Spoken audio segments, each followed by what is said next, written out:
ఎందుకు కడుపుమంట? మీరు ఏదైనా సాధించండి. 2 సంవత్సరాలు నాకు తెలిసి ఏదన్నా ఒక ప్రభుత్వం మారిన తర్వాత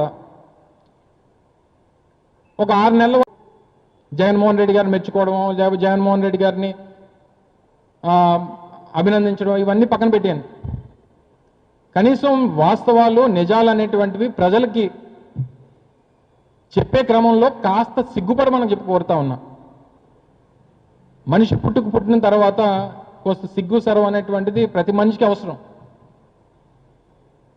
సో ఈ ప్రభుత్వ పెద్దల్ని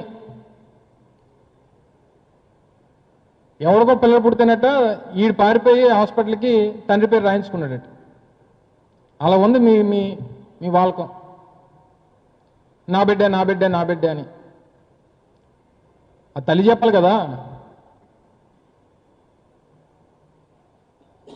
సో ఈ పద్ధతి మార్చుకొని కొంచెం కొత్త సంవత్సరం కాబట్టి, పండగ వస్తుంది కాబట్టి మీకున్నటువంటి ఆ సిగ్గులేనితనాన్ని లేదా మీకున్నటువంటి ఈ మేనేజ్మెంట్ స్కిల్స్ని లేని దాన్ని ఉన్నట్టుగా ప్రచారం చేసేటువంటి మీ గొప్ప క్వాలిటీస్ని దయచేసి రేపు భోగిమంటలో కలిపేయండి. ప్రజలకు మంచి చేసేటువంటి కార్యక్రమాలు రేపు సంక్రాంతి నుంచైనా మొదలు పెట్టండి. కొత్త సంవత్సరం వచ్చింది, 5 రోజులు అయిపోయింది.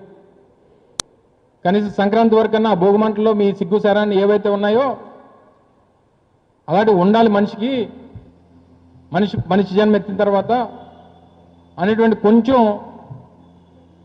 ఆలోచన చేయమని చెప్పి ఈ ప్రభుత్వ పెద్దలను మరొకసారి ఈ సందర్భంగా కోరుతూ, ఈ సందర్భంగా ఈ ఇంత యుద్ధ ప్రాతిపదికన ఆ రోజు జగన్మోహన్ రెడ్డి గారికి ఇచ్చినటువంటి మాట ప్రకారం జిఎంఆర్ సంస్థ ఈ ప్రాంత ప్రజల తాలూకా ఆశల్ని, ఆలోచనల్ని, కళల్ని నెరవేర్చినటువంటి జిఎంఆర్ సంస్థకి మరొకసారి వైఎస్ఆర్ కాంగ్రెస్ పార్టీ తరఫున మల్లికార్జునరావు గారికి, ఆ సంస్థ ప్రతినిధులకి అందరికీ కూడా హృదయపూర్వకంగా ధన్యవాదాలు తెలియజేసుకుంటూ, మరొకసారి మీ అందరి తరఫున జగన్మోహన్ రెడ్డి గారికి కూడా మా తరఫున ఈ గొప్ప కార్యక్రమాన్ని ఈ ప్రాంతానికి అందించి ఈ ప్రాంత ప్రజల తాలూకు కళను నెరవేర్చినటువంటి జగన్మోహన్ రెడ్డి గారికి కూడా హృదయపూర్వకంగా అభినందనలు తెలియజేసుకుంటా ఉన్నాను. ఇదే జగన్మోహన్ రెడ్డి గారు ఆనాడు ఏం చెప్పారు? ఎర్ర బస్సు రాని ఊరికి ఎయిర్పోర్ట్ అవసరమా అని చెప్పారా లేదా? వీడియో మీరు చూసారా లేదా? మళ్ళీ ఇప్పుడు ఆయన వచ్చి అన్ని మాటలు మాడితే ఎంతవరకు న్యాయం? నంబర్ 1.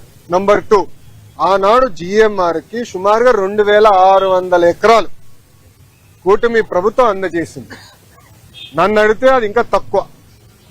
ఒక్క హైదరాబాద్ ఎయిర్పోర్ట్ కి 5000 ఎకరాలు ఇచ్చాం. ఆనాడు ఇదే పెద్ద మనుషులు ఏమన్నారంటే హైదరాబాద్ ఎయిర్పోర్ట్ కి 5000 ఎకరాలు అవసరమా, ఎయిర్పోర్ట్ కి 5000 ఎకరాలు అవసరమా? ఈ రోజు మీరు హైదరాబాద్ ఎయిర్పోర్ట్ చూడండి, అదే సమయంలో బెంగళూరు ఎయిర్పోర్ట్ చూడండి. ఈ రోజు బెంగళూరు సిటీ 2వ ఎయిర్పోర్ట్ కోసం ఎతుకుతున్నారు. కానీ అదే హైదరాబాద్ రాబోయే 100 సంవత్సరాలు కూడా కావాల్సిన డెవలప్మెంట్ కి భూమి రెడీగా ఉంది. ఇదే టెర్మినల్ ఇంకొక మిర్రర్ కాపీ అటు పక్కన చేయొచ్చు.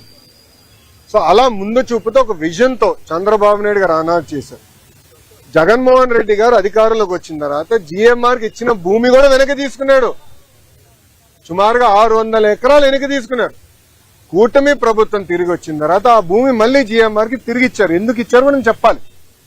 కేవలం ఒక ఎయిర్పోర్ట్ లో ఫ్లైట్ ల్యాండ్ అవుతాము, ప్యాసింజర్స్ దిగుతాం, ప్యాసింజర్స్ ఎక్కి వెళ్ళిపోతాం కాదు. లార్జర్ ఎకో సిస్టమ్ అనేది చాలా చాలా అవసరం. లార్జర్ ఎకో సిస్టమ్ అంటే MRO engine maintenance, under body maintenance, paint shop, ఇవన్నీ ఎకో సిస్టమ్ ఏర్పాటు చేస్తేనే పెద్ద ఎత్తున మన పిల్లలకి ఉద్యోగాలు, ఉపాధి కల్పించగలుగుతాం. ఆ లక్ష్యంతో ఆ భూమి కూడా తిరిగి వాళ్ళకి ఇచ్చి ఎంఆర్ఓ ఏర్పాటు చేస్తున్నాం. మొన్న నేను వచ్చాను, అశోక్ గజపతి రాజు గారి దయ వల్ల మానసాస్తో జిఎంఆర్ ఒప్పందం చేసి ఒక వరల్డ్ క్లాస్ ఏవియేషన్ యూనివర్సిటీ కూడా కడుతున్నాం. సో ఒక ఎకో సిస్టమ్ మొత్తం ఏర్పాటు చేస్తున్నాం. భయా క్రెడిట్ కావాలంటే వాళ్ళు తీసుకోమనండి, హ్యావ్ నో ఇష్యూ. దాంతో పాటు టీపీఎల్ రద్దు చేసామని క్రెడిట్ తీసుకోమనండి, అమర్ రాజని ఆంధ్ర రాష్ట్రం తరిమేసామని క్రెడిట్ తీసుకోమనండి. ఆనాడు అనేక కంపెనీల పైన లేబర్ అని, మన పొల్యూషన్ అని, అంతెందుకు మా అధ్యక్షులు వాళ్ళకి కమర్షియల్ కాంప్లెక్స్ అన్ని పర్మిషన్లు ఉన్నా కూడా పగలగొట్టారు కదా, ఆ క్రెడిట్ కూడా తీసుకోమని భయ్, నో ప్రాబ్లం.